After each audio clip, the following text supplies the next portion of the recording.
బోలపుట్టు సరస్సు వద్ద water aerodrome నిర్మాణానికి ప్రజాభిప్రాయ సేకరణ. అల్లూరి జిల్లా జాయింట్ కలెక్టర్ ఐటీడీఏ ప్రాజెక్ట్ అధికారిని తిరుమణి శ్రీపూజ. ఉమ్మడి విశాఖ జిల్లా పరిషత్ చైర్పర్సన్ జల్లిపల్లి సుభద్ర. అల్లూరి సీతారామరాజు జిల్లా ముంచంగిపుట్టు మండలం జోలపుట్టు గ్రామంలో గల సరస్సు వద్ద Andhra Pradesh air force development corporation limited వారు వాటర్ ఏరోడ్రోమ్ నిర్మాణానికి ప్రజాభిప్రాయ సేకరణను బుధవారం నిర్వహించారు. వాటర్ ఏరోడ్రోమ్ అభివృద్ధికి సుమారు 16.45 కోట్ల రూపాయలు కేటాయించారు. ఈ ప్రాజెక్టులో ఉపయోగించడానికి ప్రతిపాదించబడిన సీ ప్లేన్ 19 మంది ప్రయాణికుల సామర్థ్యాన్ని కలిగి ఉన్నాయి. బుధవారం జోలపుట్టిలో జరిగిన ప్రాజెక్టు ప్రజాభిప్రాయ సేకరణలో అల్లూరి సీతారామరాజు జిల్లా జాయింట్ కలెక్టర్ ఐటీడీఏ ప్రాజెక్టు అధికారిని తిరుమణి శ్రీపూజ, ఉమ్మడి విశాఖ జిల్లా పరిషత్ చైర్పర్సన్ జల్లిపల్లి సుభద్ర ముఖ్య అతిథులుగా పాల్గొన్నారు. ఈ సందర్భంగా జెడ్పీ చైర్పర్సన్ సుభద్ర మీడియాతో మాట్లాడుతూ జోలపుట్టు రిజర్వాయర్ వద్ద వాటర్ ఏరోడ్రోమ్ ప్రాజెక్ట్ నిర్మించడం హర్షించదగ్గవే అయినప్పటికీ స్థానికులకు 80% ఉపాధి అవకాశాలు కల్పించాలని ఆమె డిమాండ్ చేశారు. 1955 సంవత్సరాల కాలంలో జోలపుట్టు ప్రాజెక్ట్ నిర్మాణం చేపట్టినప్పుడు స్థానికంగా ఉన్నటువంటి గ్రామాల ప్రజలకు ఎటువంటి ఉపాధి కల్పించక ఉన్న గ్రామాల నుంచి వారిని వేరే ప్రాంతాలకు తరలించారని అన్నారు. ఇప్పటికీ వారు భూములు కోల్పోయి ఎటువంటి లబ్ధి లేక అన్యాయానికి గురయ్యారన్నారు. ఈ ప్రజాభిప్రాయ సేకరణలో ప్రజాప్రతినిధుల యొక్క అభిప్రాయ ప్రకారమే లోబడి ప్రభుత్వం ముందుకు వెళ్లాలన్నారు. శాఖల అధికారులు, ప్రజలు అత్యధిక సంఖ్యలో పాల్గొన్నారు. 1955 ఏదైతే ఆ రోజు ఇక్కడ మనకి జోలపుట్టు రిజర్వేర్ బ్రిటిష్ వారి హయాంలో నిర్మించబడ్డాయి. ఆ తరుణంలో అనేక మంది గ్రామాలకి ముప్పు గ్రామాలను తీసుకొచ్చి నివాసానికి మనకి చింతపల్లి ప్రాంతంలో తరలించినటువంటి పరిస్థితి. సో వారికి కానీ వారి కుటుంబానికి కానీ ఎటువంటి ఉద్యోగం కానివ్వండి, భూమి కానివ్వండి ఆ రోజు ఉన్నటువంటి ప్రభుత్వాలు కేటాయించినటువంటి దాఖలాలు లేదు. సో అటువంటి తరుణంలో ఇప్పుడు జరగబోయే ఈ డెవలప్మెంట్స్, ఏపీ టూరిజంలో జరగబోయే ఈ యొక్క కార్యక్రమం ఏదైతే ఉందో దాన్ని పూర్తిగా అన్నిటికీ లోబడి మాత్రమే దీన్ని నిర్మాణం చేపట్టాలని కూడా మేము అడగడం జరిగింది. ఖచ్చితంగా న్యాయం చేస్తామన్నారు. 50 మెంబర్స్కి ఇక్కడ ఉద్యోగ కల్పన చేస్తామన్నారు. అదేవిధంగా ఇక్కడ ఏదైతే 11 గ్రామాలు ఈ పంచాయతీలో ఉన్నాయో వారితో పాటుగా మండలంలో ఉన్నటువంటి వారిని కూడా తీసుకునే ప్రయత్నం చేస్తామని ITDA PO and joint collector గారు, అదేవిధంగా ఈరోజు కేంద్ర ప్రభుత్వం నుంచి అలాగే రాష్ట్ర ప్రభుత్వం నుంచి వచ్చినటువంటి అధికారులు కూడా ఈరోజు చెప్పడం జరిగింది. సో దీనికి ప్రజలు ఏదైతే కోరి ఉన్నారో, లేదంటే ఇక్కడ ఉన్నటువంటి ప్రజాప్రతినిధులు ఏదైతే సూచనలు ఉన్నాయో వాళ్ళని అన్నీ కూడా తీసుకొని పీసా కమిటీలు కానివ్వండి, సర్పంచ్ గారు కానివ్వండి, ఈరోజు జరిగినటువంటి సభని పూర్తిగా వాళ్ళు లోబడి మాత్రమే ఈ కార్యక్రమాలు చేయాలని కూడా మనస్ఫూర్తిగా మేము కోరుకుంటా ఉన్నాము. ఒక రకంగా ఇది రావడం వల్ల అనేక మందికి ఎంప్లాయ్మెంట్ వస్తుంది.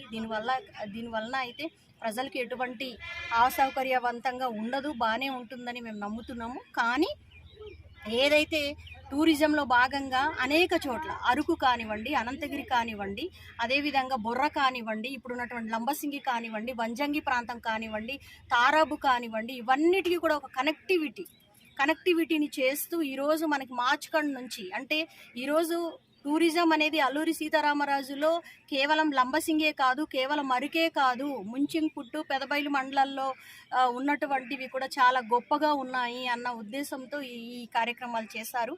దానికి మేము ఎప్పుడు కూడా స్వాగతిస్తాము.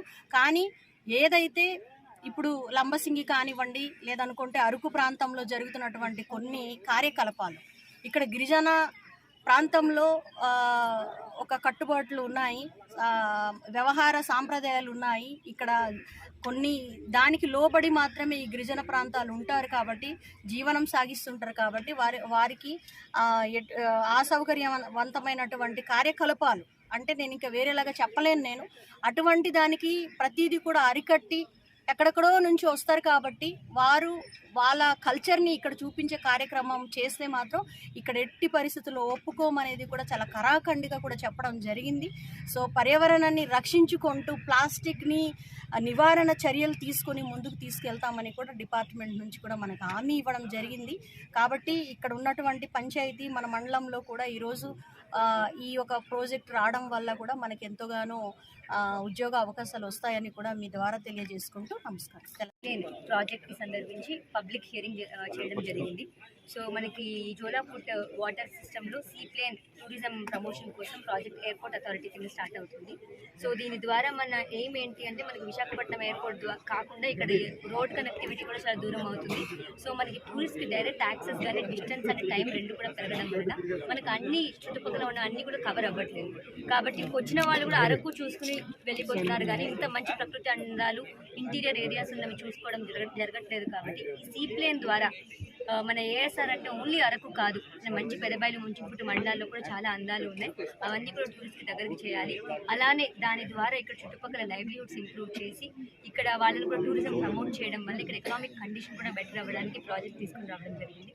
ఈరోజు పబ్లిక్ హియరింగ్లో ప్రధానంగా జనాలు ఏమడిగారంటే వాళ్ళకి ఇది రావడం ఆహ్వానమే, కానీ ఇక్కడ వచ్చే ప్రాజెక్టు వల్ల మాకు ఉపాధి అనేది, అలానే మాకు ప్రకృతి ఎటువంటి హానికరమైన విషయాలు జరగకుండా ఉండాలి, అలాగే కల్చర్ అనేది పాడవకూడదని మన చైర్పర్సన్ మేడం గారు కూడా చెప్పడం జరిగింది. ఇవన్నీ కూడా అడ్మినిస్ట్రేటివ్గా మా సైడ్ నుంచి అలానే ఎగ్జిక్యూటివ్ ఏజెన్సీ తరఫు నుంచి కూడా జాగ్రత్తలు తీసుకుని ఈ ప్రాజెక్ట్ సక్సెస్ఫుల్ అవ్వాలని కోరుకుంటున్నాను. ప్రధానంగా పర్యాటక ప్రాంతాల్లోన పర్యావరణ హితంగా ఉన్న తర్వాత పర్యావరణం చాలా ప్లాస్టిక్ వినియోగం అది ప్రస్తుతానికి సస్టైనబుల్ టూరిజం మీద ప్రధానంగా దృష్టి కేంద్రీకరించాల్సిన అవసరం ఉంటుంది. అలాగే ముంచింపుట్టు మండలం వరకు వస్తే ముంచింపుట్టు మండలం పెద్ద మండలంలో తారాబు వాటర్ ఫాల్స్ కానీ మన గురుమ వాటర్ ఫాల్స్ కానీ ఇప్పుడు మా జోలాపూర్ రిజర్వర్ కానీ అలాగే భవిష్యత్తులో ఇక్కడ మినీ విద్యుత్ కేంద్రం ఒకటి అవుతుందని మాట్లాడుతూ ఉన్నాను మేడం. ఇవన్నిటికీ ఎటువంటి రైతులకి నష్టం జరగకుండా వారికి నష్టపోయిన జాగ్రత్తలు అందేటట్టు ఈసారి నేను చర్యలు తీసుకునే బాగుంటుంది భావిస్తున్నాను. ఖచ్చితంగా అండి, మీరు చెప్పింది చాలా మంచి పాయింట్. ఇక్కడ చాలా 4-5 టూరిస్ట్ ప్లేన్స్ ఉన్నా కూడా ఒక సర్క్యూట్ అనేది ఫామ్ అవ్వలేదు. సో మనం నిన్న ఈ పెద్దబయలు మండలంలో పులిగొంది అనే ప్రాంతానికి వెళ్ళడం జరిగింది. అక్కడ చక్కగా టెర్రస్ ఫార్మింగ్ ఇవన్నీ ఉన్నాయి. కేవలం ఇండోనేషియా, థాయిలాండ్ లెవెల్లో అక్కడ ప్రకృతి అందాలు ఉన్నాయి. సో ఖచ్చితంగా నేను కలెక్టర్ సార్ లాస్ట్లో మాట్లాడుకున్నది కూడా ఇదే, ఇటు ఏరియాలో డెవలప్ చేస్తే మనం 1-2 ప్రభుత్వ ప్రాజెక్ట్స్ చేస్తే మిగిలినవన్నీ కూడా జనాలు వాళ్ళ ఓన్ లైవ్లీహుడ్గా టూరిజం ప్రమోట్ అయిపోతుంది. సో ఖచ్చితంగా ఐటీడీఏ తరపు నుంచి ఇంకో ప్రాజెక్ట్ రాబోతుంది ఈ 2 మండలాల్లో. అండ్ అలానే ఏరోడ్రోమ్ జరగబోతుంది.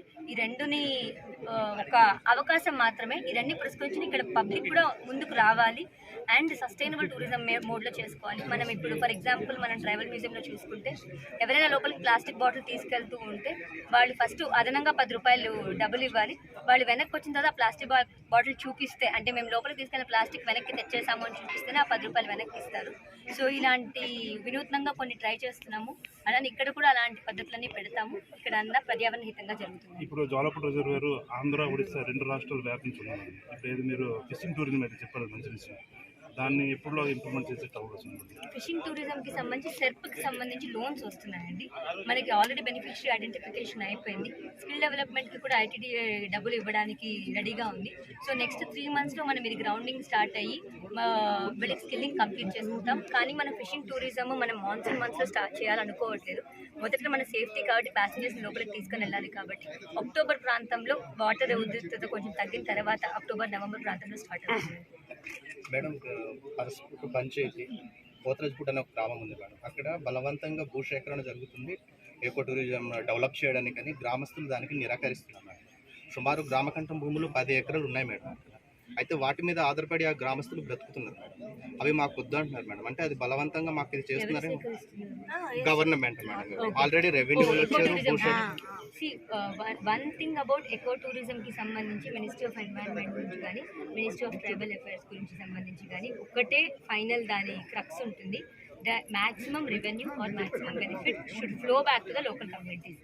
అక్కడ ఏ ఇంప్లిమెంటింగ్ ఏజెన్సీ అని, అది ఫారెస్ట్ అవ్వనివ్వండి, గవర్నమెంట్ అవ్వనివ్వండి, టూరిజం అవ్వనివ్వండి, ఎవరైనా కూడా ఎంప్లాయ్మెంట్ వదిలేసేది, రెవెన్యూ కూడా ప్రతిదీ కూడా వెనక్కి ఫ్లో బ్యాక్ ఇవ్వాలి.